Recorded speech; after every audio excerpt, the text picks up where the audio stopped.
નમસ્કાર વિદ્યાર્થી મિત્રો, આજે આપણે ધોરણ 9માં ચોથો પાઠ ગોપાળ બાપાનો અભ્યાસ કરીશું. ગોપાળ બાપા પાઠના લેખકનું નામ છે મનુભાઈ પંચોળી. એમનું ઉપનામ છે દર્શક. જન્મ એમનો 2/11/1914 અને તેમનું અવસાન 29/8/2001 રોજ થયું હતું.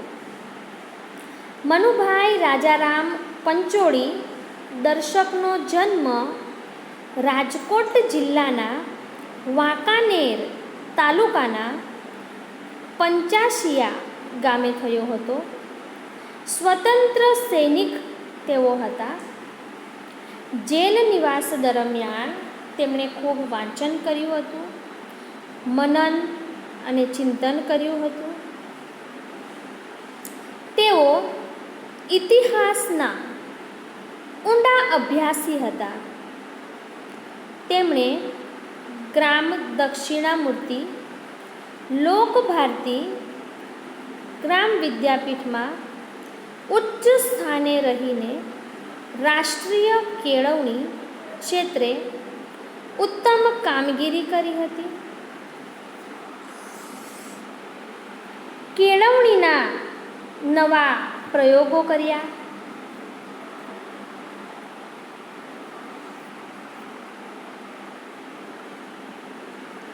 ગાંધી વિચાર, ધર્મ, શિક્ષણ, ઇતિહાસ, સાહિત્ય અને સંસ્કૃતિ વિશે ઊંડાણપૂર્વક લેખન કર્યું હતું. તેમણે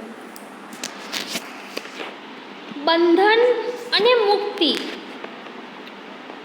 દીપ નિર્વાણ, સોક્રેટિસ અને કુરુક્ષેત્ર આ તેમની સુપ્રસિદ્ધ નવલકથાઓ છે. તેમણે ઝેર તો પીધા છે જાણી જાણી ભાગ 1, 2 અને 3, ગાંધી યુગની સમર્થ નવલકથાઓમાંની એક છે. પરિત્રાણ, અંતિમ અધ્યાય,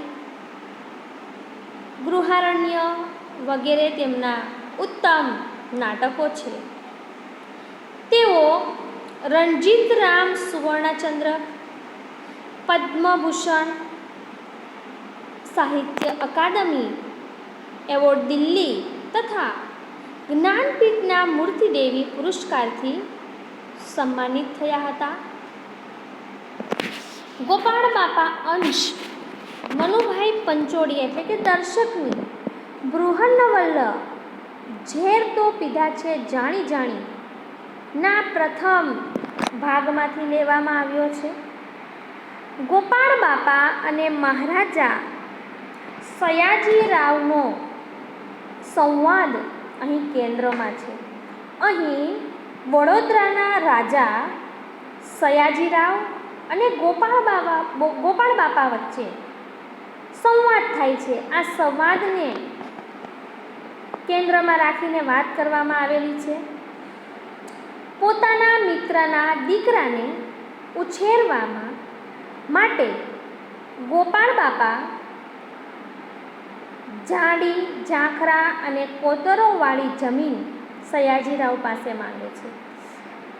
એક મિત્ર છે તે મૃત્યુ પામેલા છે ગોપાળ બાપાના. એમના દીકરાની જવાબદારી એમના મિત્રએ ગોપાળ બાપાને સોંપી હતી અને એ મિત્રના દીકરાને ઉછેરવા માટે જાડી, ઝાંખરા અને કેટલીક કોતરોવાળી જમીન સયાજીરાવ પાસે માંગે છે ખેતી કરવા માટે. એમાં ગોપાળ બાપાની નિડરતા, પરોપકાર તથા સમર્પણના દર્શન થાય છે. તો સામે પક્ષે સયાજીરાવની ઉદારતા અને માણસને પારખવાની દ્રષ્ટિ પ્રગટ થાય છે.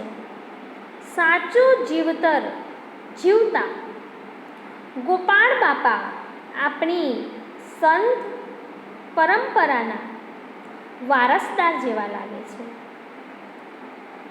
માંડણ ભગતની ધરતીને સેવવાની ભલામણ આજના યુગને બંધ બેસતી નથી. આજે કોઈ એવો પ્રામાણિક વ્યક્તિ આપણને દુનિયામાં જોવા મળતો નથી. વિદ્યાર્થી મિત્રો, દરેક લોકો પોતાના સ્વાર્થ માટે કાર્ય કરતા હોય છે. જ્યારે ગોપાળ બાપા પોતાના સ્વાર્થ વગર પોતાની મહેનતથી મિત્રના પૈસાથી પણ એનો ઉછેર નથી કરતા. વિદ્યાર્થી મિત્રો, પોતે ખેતી કરી અને પોતાના દીકરાને સારો ઉછેર આપવા માંગે છે. આજના યુગમાં આવા કેટલાક લોકો ઓછા જોવા મળે છે. જોઈશું આપણે પાઠ.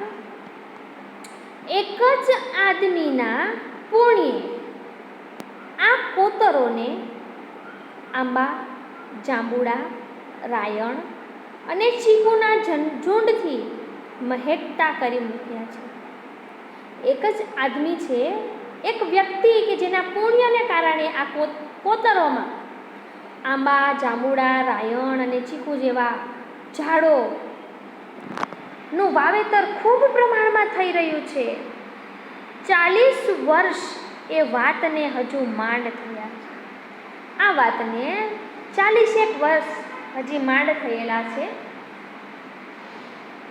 વર્ષની શિયાળાની એક સવારે એ વખતના સ્વપ્નસેવી મહારાજ શ્રીમદ સયાજીરાવ આવા એક કોતરની ભેખડ ઉપર એક બે અંગરક્ષકો સાથે ઊભા હતા. એકવાર શિયાળાની સવારે મહારાજ સયાજીરાવ ગાયકવાડ કોતરની એક ભેખડ ઉપર એક બે સેવકો એટલે કે સૈનિકો સાથે ઊભા હતા.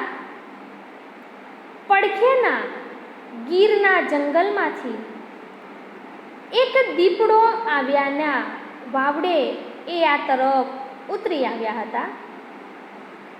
જાણવા મળ્યું હતું કે પડખેના ગીરના જંગલમાંથી એક દીપડો આવ્યો છે, એ માટે એ વાવડી તરફ ઉતરીને આવ્યા હતા. થોડાક શિકારીઓ ગોરડ બાવળના જાણા ઝાખરામાંથી નીચે કોતરમાં જતી કેડીએ સાવચેતીથી ઉતરતા હતા. એ બધા ગોરડની જાડીમાં દેખાતા બંધ થયા. મહારાજ દૂર દેખતી ટેકરીએ દૂરબીન માંડીને જોતા હતા. ત્યાં કોતરમાંથી એક ખેડૂ માણસે આવીને પ્રણામ કરીને થોડા ભળ ભેટ ધર્યા. મહારાજ નિરીક્ષણ કરી રહ્યા હતા જાડી ઝાંખરીમાં. એ સમય દરમિયાન એક ખેડૂત માણસ આવીને સયાજીરાવ ગાયકવાડને પ્રણામ કર્યા અને થોડાક ફળો તેમની માટે ભેટ લાવ્યા. મહારાજે દૂરબીન બાજુ પર મૂકીને કહ્યું, શું છે? એટલે એ માણસે કહ્યું, બોર. બોર? મુઠ્ઠી જેવડા? આશ્ચર્યથી મહારાજ મીઠા લીંબુ જેવા બોરને જોઈ રહ્યા. પછી પૂછ્યું, ક્યાંથી લાવ્યા? અહીંની મારી બોરડી પરથી. મેં એ જાતે ઉછેરી છે. કે જે અહીં મારી મીઠી બોરડી છે એના ઉપરથી લાવ્યો છું, જેનો મેં જાતે ઉછેર કર્યો છે. ભેટ ધરવા આવ્યા હશો? સયાજીરાવ ગાયકવાડ એને પ્રશ્ન પૂછે છે કે ભેટ આપવા માટે આવ્યા હશો મને? તો પેલો ખેડૂત માણસ કહે છે, નાજી, ભેટ લેવા આવ્યો છું. હસીને મહારાજ કહે, હા, ત્યારે તો લોભે લોભ આવ્યા છો. કહો, શું અરજ છે? મહારાજ કહે છે, શું અરજ છે? તમને શું જોઈએ છે મારી પાસેથી ભેટ?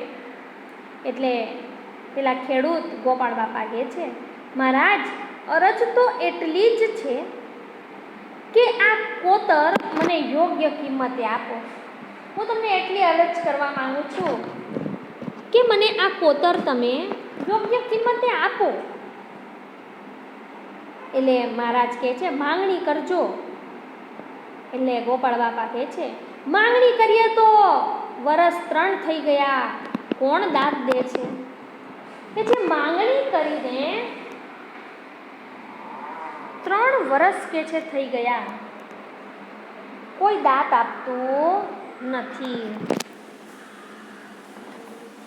પછી મહારાજ પૂછે છે કે આપ શું કરશો? બોરડી ઉછેરશો? બોર પણ આ ગામડાના છોકરાઓને નથી મળતા. પણ સાચું કારણ તો એ છે કે આ બધા કોતરોનું તળ સાચું છે, અંદર ગાળામાં ધરા ભર્યા છે, ગમે ત્યાં 8 હાથે પાણી નીકળે છે, જમીન પણ કોઈ ભાતની છે. સિંગોડાના મારને જો કોઈક રીતે રોકીએ તો આમાં બનારસી લંગડો પાકે ને ગરીબના અમરફળ જેવા બોરોના ડગલે ડગલા ઉતરે. એ છે મહારાજા સયાજીરાવ ગાયકવાડને ગોપાળ બાપા કહે છે કે જમીન એટલી સરસ છે કે માત્ર થોડુંક એમાં ખોદીએ તો પાણી નીકળે. અને કે છે આ શિંગોડા નદીના પાણીને જો કોઈક રીતે રોકી લઈએ તો કે છે આ જમીનમાં બનારસી લંગડો અને ગરીબના અમરફળ હોય એવા બોરના ઢગલે ઢગલા કે છે આમાં ઉતરે. એટલે મહારાજ પૂછે છે દીપડા રંજાડશે નહીં ને? દીપડાઓ નુકસાન નહીં પહોંચાડે ને આને? આ તમારી પડખેના દીપડા ન રંજાડે તોય ઘણું છે. ગોપાળ બાપા કહે છે દીપડા તો નહીં, પણ દીપડા જેવા કેટલાક માણસો છે જે આ યોજનાને સફળ થવા દેતા નથી. મહારાજે ઊંચું જોયું, એમની ભમરો ઘડી ખેંચાઈ. એમને મોઢા મોઢ આવું કહેનાર કોણ હતો? મહારાજે ઊંચું જોયું, એમની ભમરો ઘડીક ખેંચાઈ. એમને મોઢા મોઢ આવું કહેનાર કોણ છે કે જે રાજાના મોઢા ઉપર આવું બોલી રહ્યા છે? જોયું તો બોલનાર મરક મરક હસી રહ્યો છે. નેણમાં ફરિયાદના રોષને બદલે સહજ કૌતુકતા છે. સયાજીરાવની માણસને પારખવાની શક્તિ અચૂક હતી. એમણે ધારી ધારીને બોલનારને જોયો, ઊંડો શ્વાસ લીધો, જાણે મનમાં કંઈક ઉતાર્યું. પછી એકાએક કહે, તમને આ કોતર આપ્યું, હમણાં જ લખી આપું છું. બીજી કાંઈ મદદ જોઈતી હોય ને તો એ પણ ખેતી ખાતું આપશે તમને. પણ એક કામ કરો, પેલું મંદિર જોયું? એમણે કોતરને છેડે મથાળા ઉપર ઊભેલ એક જીર્ણ શિવાલય બતાવ્યું. એટલે ગોપાળ બાપા કહે છે હા જી જોયું. એ અપૂજ રહે છે, એ પૂજાયા વગરનું રહે છે કે છે. પેશવા સરકારે બંધાવેલું છે. એ શિવલિંગ પેશવા સરકારે બંધાવેલું હતું અને જૂનવાણી શિલ્પનો આ નમૂનો છે કે છે. એની પૂજાનો બંદોબસ્ત કરો, એમાં પૂજા થાય એવો કાંઈક બંદોબસ્ત કરો કે છે. દખ લગાડતા નહીં મહારાજ, મારાથી બને તેવું નથી. એટલે ગોપાળ બાપા કહે છે તમે દુઃખ ન લગાડતા મહારાજ, આ મારાથી શક્ય નથી પૂજા કરવી, બંદોબસ્ત કરવો. એટલે મહારાજ કહે છે કેમ, મૂર્તિને નથી માનતા? એટલે ગોપાળ બાપા કહે છે ના રે બાપુ, એમ તો અમે અને તમે સૌ મૂર્તિઓ જ છે ને. આ મૂર્તિઓને રહેવાની જગા નથી મળતી, ત્યાં વળી પાણાની મૂર્તિઓ ક્યાં પધરાવવી? મહારાજ ઘડીક ભર કહેનારની સામે એકી ટસે જોઈ રહ્યા. પછી કહે, વાત તો સાચી છે, પણ ત્યાંય મૂર્તિને નામે આશરો સૌને મળે તેવું કંઈક કરજો કે છે. એટલે ગોપાળ બાપા કહે છે, સારું, ધર્મશાળા બંધાવીશ ત્યાં. સયાજીરાવ રાજા કહે છે, ભલે, આ તુલસી શ્યામ જવા આવવાનો ધોરીમાર્ગ છે. શિકારીઓ હજુ આવ્યા નહોતા એટલે પછી વાતે વળગ્યા. મહારાજને આમાં રસ પડ્યો. એમાં જાણ્યું કે આ ખેડૂત એ વણિક છે. એનું નામ છે ગોપાળદાસ. બરડાના પેટાળના એક ગામડામાં રહે છે. આ બધી જમીનની ખટપટ કરે છે તે તો ભાઈબંધના દીકરા માટે. પછી સયાજીરાવ ગાયકવાડે ધીમે ધીમે ધીમે બધી હિસ્ટ્રી પૂછી ગોપાળ બાપાને. ત્યારે જાણવા મળ્યું કે આ જે કંઈ જમીન લઈને ખેતી કરવા માંગે છે એ કોની માટે છે? તો કે છે એનો એક ભાઈબંધ છે, એના દીકરા માટે આ બધું કરવા ઈચ્છે છે. જરિયાની કેલિયરીનો ભાગીદાર એ ભાઈબંધ 4 મહિના પહેલાં જ મરી ગયો. ગોપાળ બાપાનો જે ભાઈબંધ છે એ 4 મહિના પહેલાં શું થયેલો? મૃત્યુ પામ્યો હતો. અને જતાં જતાં દૂરથી જ એક ચિઠ્ઠીમાં બધી જ માલ મિલકત એને દીકરાની ભાળવણી કરતા ગયા છે ને ગોપાળદાસને બધી જ મિલકત ગોપાળદાસને નામે કરતા ગયા છે.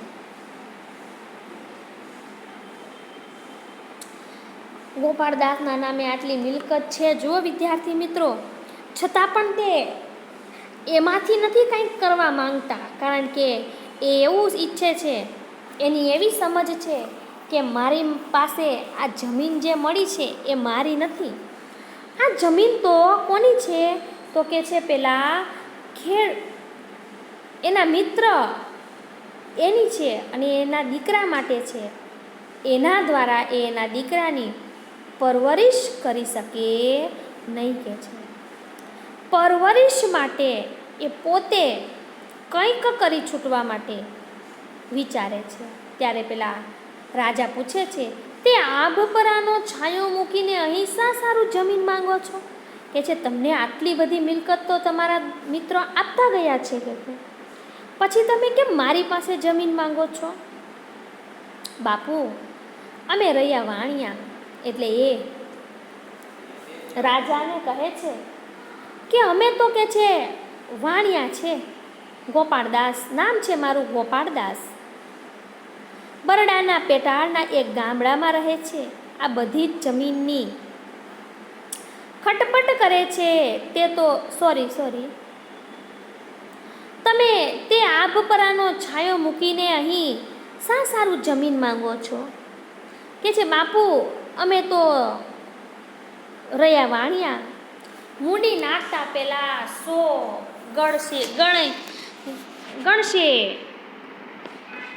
ગણીએ ગાળીએ કે છે ને એમાં આ તો પારકું ધન કે છે અમે બહુ વિચાર કરીએ અને એમાં પણ કે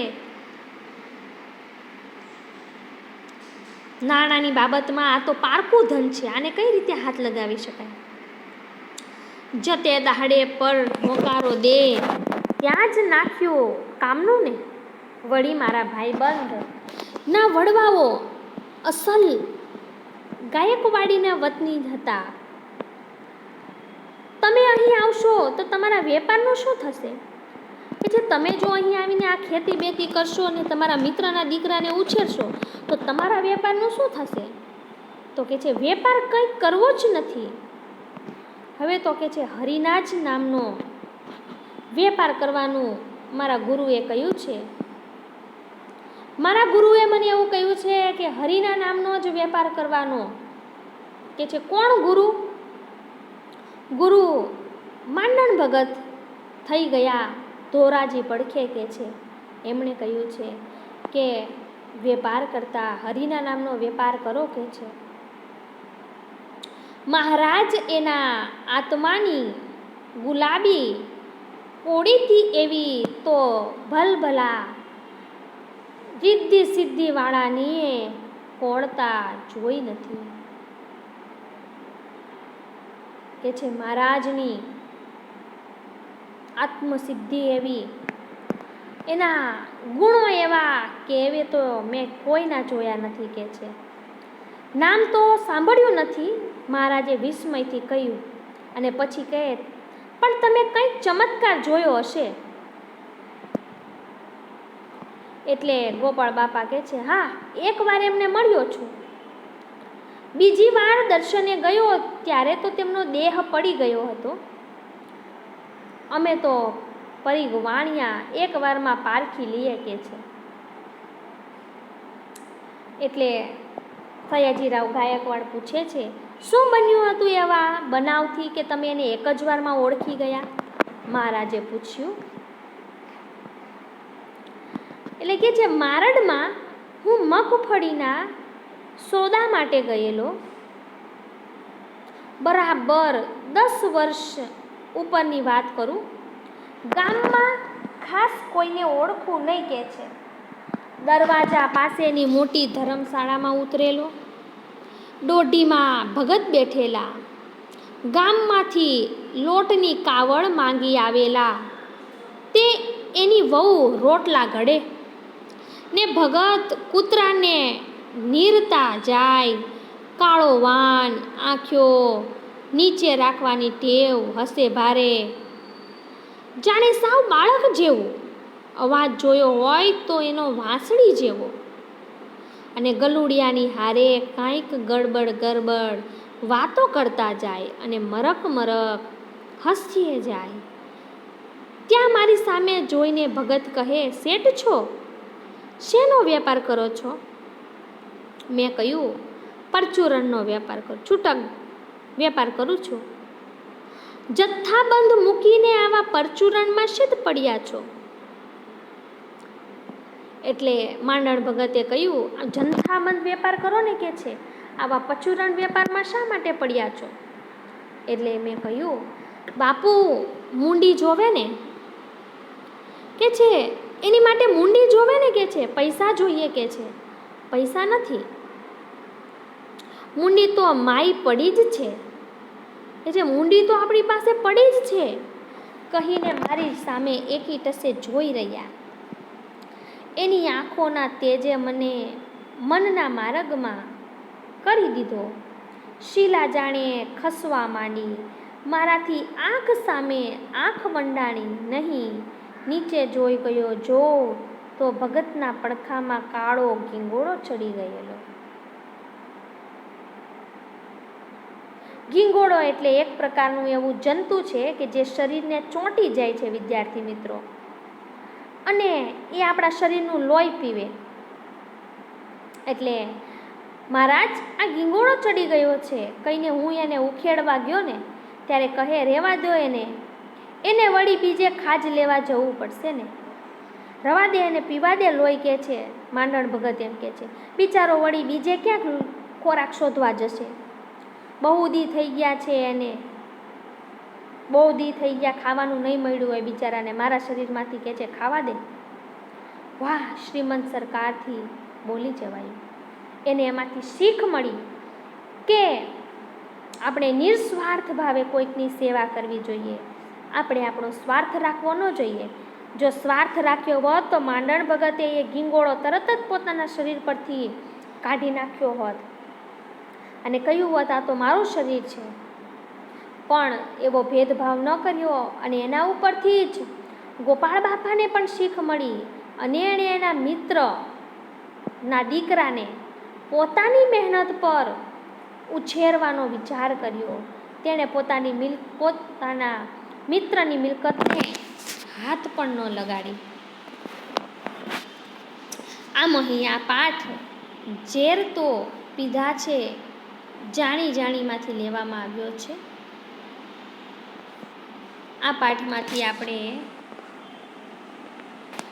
વિદ્યાર્થી મિત્રો શબ્દાર્થ લખવાના છે.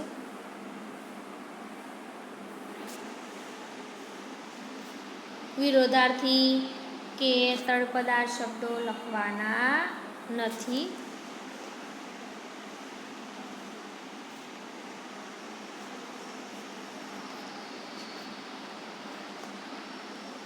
આ પ્રશ્નો વિકલ્પ નોટમાં લખવાના નથી, પાકા કરવાના છે.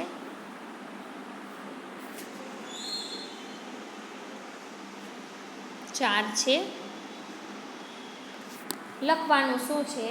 તો પ્રશ્ન 2 કારણ આપો અને પ્રશ્ન 3 આ નોટમાં લખવાનું છે.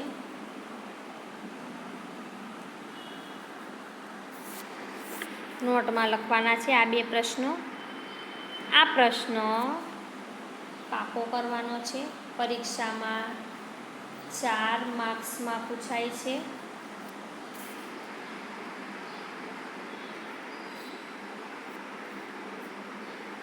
બસ વિદ્યાર્થી મિત્રો, આ પાઠમાં આટલું જ કરવાનું છે. અસ્તુ.